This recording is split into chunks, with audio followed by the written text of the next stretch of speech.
Salut à toi, c'est Guillaume de la Blockchain. Aujourd'hui, je suis bullish, plus bullish que jamais, encore plus bullish que la dernière vidéo où justement j'avais marqué plus bullish que jamais. Et je vais t'expliquer pourquoi dans cette vidéo. Alors déjà, le sentiment général est bien bearish, donc le fameux The Top is in, voilà, plus peu de leverage. Là, on a eu des liquidations massives ces derniers jours, quasiment 20 milliards sur une courte période, très courte fenêtre, donc ça a été très violent, mais au moins ça fait une sorte de ménage, quoi. Aussi, le Wyckoff Triple Top Pattern ne matche pas avec le Volume Profile. Et là, voir, en fait, c'est ce que je voulais voir, c'est ceci, voilà. Donc si jamais tu veux me comprendre, va voir cette vidéo de Kei Mozabi. Il explique tout ça. Excellent pour ce genre de savoir, même connaissance. Parce que là, il y a non seulement le savoir, mais l'expérience. Donc ça donne la connaissance. Aussi, portion donc censée être la plus verticale de la phase haussière, pour ça, parce qu'effectivement, à la fin, c'est le plus vertical. Voilà. C'est simplement plus. C'est forcément là où ça devient un peu n'importe quoi. Et c'est souvent là où, derrière, on a un gros retracement. Ensuite, 0,31 Fibo, donc on a un niveau clé. Donc je parlais dans la vidéo précédente des 106K, mais là, niveau Fibonacci, c'est donc ce niveau de Crypto Cobra qui met en avant. Donc là, il prend le low d'août 2025 et donc et il met le niveau donc 0 au niveau de l'ATH. Et là, notre niveau 0,31, il est là, à 102. Donc si on va en dessous, là, ouais, là c'est chaud. Mais du moment qu'on tient ce niveau clé, au niveau de Fibo, c'est bon. Niveau Fibo, il n'y aura pas de souci. Pitchfork, BTC, Gold, c'est bullish. Donc là, pareil, Crypto Cobra. Donc ce qu'il fait, c'est qu'il a pris le plus haut. Donc, mais attention, du graphique de Bitcoin face à l'or. Il a pris le plus haut. Et on voit bien que là, en ce moment même, si j'avance un peu dans la vidéo, voilà. On est vraiment sur un point clé. C'est vraiment un point clé. Si on rebondit à partir d'ici, c'est bon. Et ce serait même pas étonnant. Après coup, on serait ah oui, bah oui, c'était évident, clairement. Donc Pitchfork le Pitchfork donne confiance de Crypto Cobra.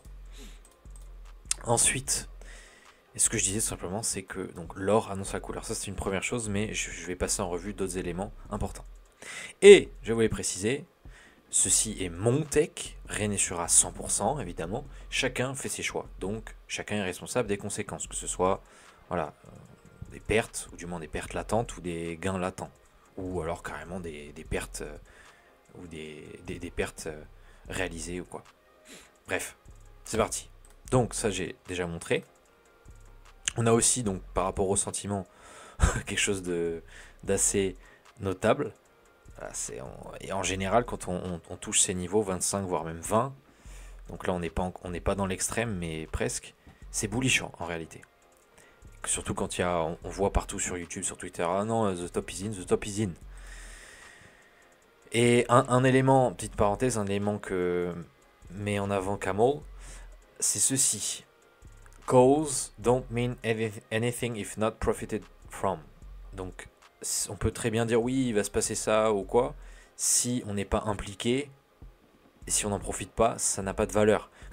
Parfois, on me dit oh oui, tu vois, je t'avais dit Solana, ou je t'avais dit XRP. Et je dis ok, c'est beau, mais est-ce que tu en as profité? Non.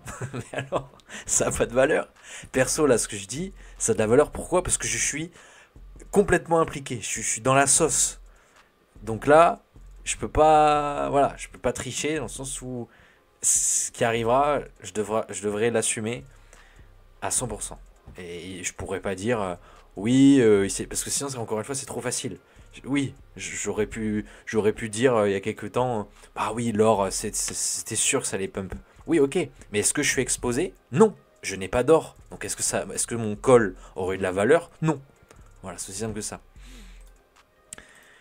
Et c'était par rapport à... Oui, je sais plus quoi, mais on s'en fout, c'était l'idée qui comptait. Alex, good job buying a literal yellow fucking rock at its Pico Omega Top right before the biggest crypto bull ever. Donc,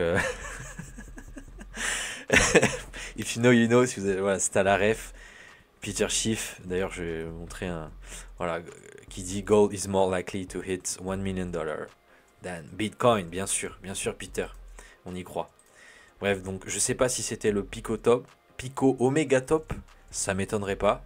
Bon, j'ai d'autres graphiques qui indiquent ouais, que c'est peut-être le cas, mais bon, quand on voit des dizaines, même des centaines de normies se pointer devant les shops pour acheter de l'or, c'est mauvais signe. C'est que voilà, le coiffeur et le chauffeur de taxi commencent sont en tout cas vraiment pas vraiment sur le point de t'en parler, quoi. Gold top, Bitcoin bottom. Donc c'est vrai que historiquement parlant, on a quelque chose d'intéressant. C'est qu'au moment où l'or a top en 2020, donc c'était en juillet-août, je regarde, mais bon, en gros dans ces eaux-là, en été, quoi. Et bien après, BTC, il est parti très très très fort. Et là, si on est sur un Pico Omega top, eh bien voilà ce qui nous attend, quoi. James Wynn, faut qu'il arrête. Je sais pas ce qu'il fume, mais c'est trop. Gold has not topped. Mais comme si c'était sûr. Et surtout, ce qui est le plus dingue, il could double from here easily. Donc en gros, à partir de là, $4200, on va aller à 8500 facilement. Bon, il dit il reste, ça reste du conditionnel, mais ajouter facilement, non, faut arrêter. Faut arrêter, c'est très très peu probable. Ou alors ce serait qu'il y a quelque chose qui est en train de craquer et il faudrait s'inquiéter. S'inquiéter, quoi. Si l'or double à partir de maintenant, c'est chaud.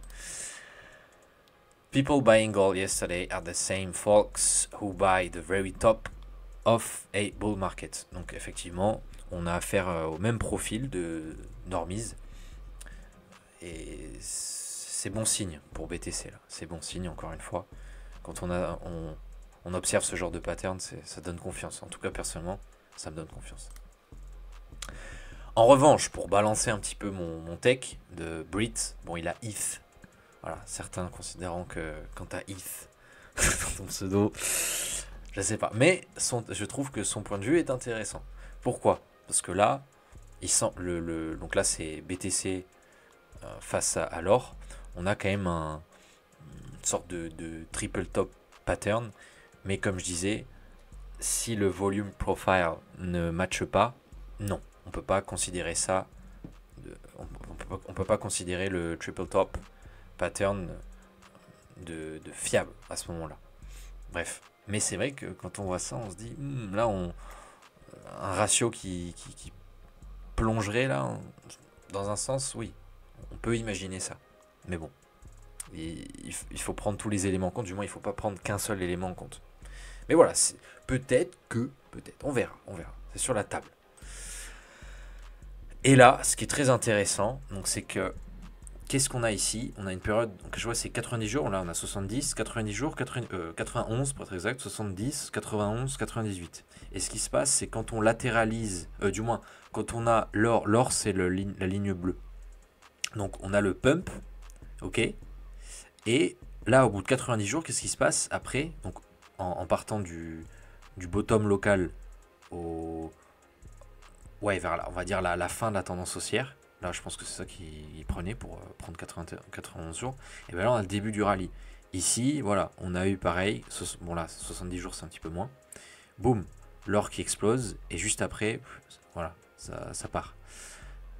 Bon, et c'était considérable. Hein. Là, on ne croirait pas, mais c'était bien du 50% entre là et là. Ouais, c'est 50%. Donc c'est pareil, 50% à partir de maintenant, ce serait du 160 000 $, je pense. 160, 170 000. Là, pareil. Hop, l'or explose. Et qu'est-ce qui se passe après? Là, 98 jours, l'or explose. Qu'est-ce qui se passe après? Et là, on est à 63. On a 63 jours. Donc, est-ce qu'on va reproduire quelque chose de similaire à fin 2022, début 2023? Est-ce qu'on va voir? Mais c'est pareil, ça donne confiance. Ici, j'ai fait de jolies petites lignes. Non, en fait, j'ai pris ce lot juste avant le début du rallye. Et donc, bon là, je pourrais être encore un peu plus rigoureux. Je suis en daily. Et là, donc, si on passe... Voilà, c'est vrai que là, faudrait aller chercher les 4000, quoi. C'est dans ces eaux-là où là, on aurait un trendline break. Mais on n'a pas encore le trendline break. Donc, qui sait, on va peut-être aller à 8000. Allez, c'est parti, on double encore. Et ici, bon alors, je voulais faire un update en vidéo pour pas que ça porte à confusion. Pourquoi? Parce que là, j'avais mis ces trendlines, mais je vais les enlever. Et je vais garder uniquement celle-ci. Voilà, donc il se trouve qu'elle a été cassée, ok. Mais une fois qu'on va repartir, si on repart à partir du prochain Weekly Cycle Low, ben oui, parce que le dernier c'est fait début avril, voilà, le 8-9 avril. Et donc, pour avoir un cycle complet, un weekly cycle complet, il nous faut 3 daily cycles qui font environ 60 jours. Donc 3 x 6, 18, ça fait 180 jours. Donc là, on arrive, on a terminé ce weekly cycle de 180 jours. Et donc le début du prochain va commencer là, début novembre. Donc soit là, on va prendre des mots, ça va faire un vieux pump éclaté et c'est parti. Et là, il faudra sérieusement s'inquiéter. Donc ce qu'il faut, c'est que à partir de ce weekly cycle low, on parte sérieusement. Et là, après, on n'aura plus qu'à prendre ses profits sur les alts et éventuellement sur BTC. Après, je sais que chacun a sa stratégie. Certains vont hodl, certains vont vendre partiellement, certains vont tout vendre. Chacun fait comme il veut. Mais là, vu le stade actuel du cycle, ce serait logique qu'on commence, encore une fois, la dernière jambe haussière importante. Mais jusqu'à combien? Est-ce que ce sera 200 000? C'est ce que dit le Power Low, environ 200 000. Après, ça pourrait être 190, ça pourrait être 220. On va voir. Mais ce qu'il faut garder en compte, c'est que à partir de ce weekly cycle low, ok, donc on était à 75, 76, eh bien on n'a pas doublé, mais presque. Voilà. J'ai pas 2024, mais c'est pour dire quoi. Donc là, si on double ou si on fait plus 70, 80, 90%, ce serait pas étonnant. Parce qu'encore une fois, la dernière phase est la plus parabolique. Et il suffit de regarder ce que ça donne à chaque fois, à chaque période haussière. Voilà. Donc si tu veux suivre cette aventure extraordinaire d'évaluation de monnaie fiduciaire, de riches à n'en plus à en perdre la tête grâce à BTC, à toutes sortes de memes, tous plus drôles les uns que les autres, n'hésite pas à me suivre. N'hésite pas à lâcher un commentaire si tu as des questions, si tu as une remarque, si tu penses que je raconte n'importe quoi. Je répondrai, promis. Mets un like si tu apprécies et partage ça avec des personnes potentiellement intéressées. Ne serait-ce qu'une personne. Voilà. Sur ce, je te dis à très très vite. Bonne soirée, bonne journée. C'était Guillaume de la Blockchain. Et surtout, à ta liberté.